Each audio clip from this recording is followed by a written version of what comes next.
यदि आपने किसी निर्दोष को दंड विधान किया है किसी पदवी पे बैठ के, या किसी असहाय असमर्थ को अपने बल के द्वारा रौंद करके तुमने धन लिया है, या छल कपट हिंसा के द्वारा तुमने धन लिया है, तो किसी दूसरे की जरूरत नहीं तुम्हारा नाश करने के लिए, वो धन ही पर्याप्त है। जो धन तुमने लिया है तुम्हें किसी दूसरे दुश्मन की जरूरत नहीं, वो धन ही तुम्हारा सर्वनाश कर देगा। देख लेना, खुद अनुभव कर लेना। इसी जीवन में तुम्हें अनुभव होगा कि मैंने बहुत गलत किया है। मरते समय तक तुम्हें यह बोध हो जाएगा कि तुमने क्या किया है।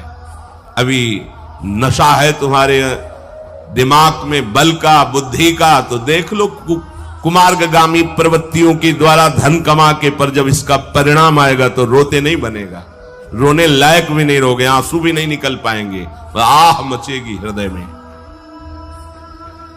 वो अपनी परिवार के पोषण के लिए इतना जलने लगता है कि तरह तरह की पाप की कमाई करके परिवार को सुखी करना चाहता है। हे माता जी, वो धन वस्तुएं कमा के लाता है और उल्टा स्त्रियों के द्वारा संभोग आदि के समय प्रदर्शित किए हुए माया में कपटपूर्ण प्रेम को वो अपना जीवन समझ लेता है।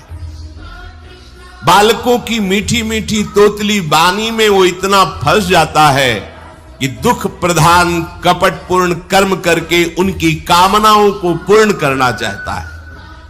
दूसरे बेटे का अपहरण करके उसकी हत्या भले हो जाए पर मेरा बेटा सुखी रहे। कैसे ऐसा हो सकता है? ऐसा कैसे हो सकता है?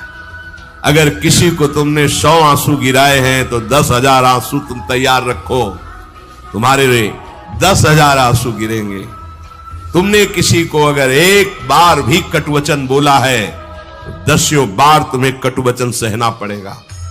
ये भूमि है, जैसे एक दाना फेंको तो सैकड़ों दाना पैदा कर देती, इसे कर्म भूमि कहते हैं। तुम्हारा कर्म बहुतायत होकर तुम्हें फल देगा, अच्छा या बुरा, जैसा कर्म किया है।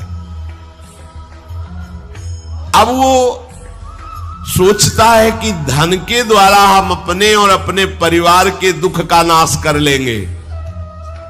इसी में वो सुख मानने लगता है कि एन केन प्रकारेण दंभ कपट पाखंड झूठ हिंसा दुराचार व्यभिचार, कैसे भी वो धन मिलना चाहिए। अब वो भयंकर हिंसा वृत्ति के द्वारा धन संचय करता है और अपने परिवार का पोषण करता है, जिसके फलस्वरूप उसके लिए नरक निश्चित हो जाता है। जीते जी ये अमुक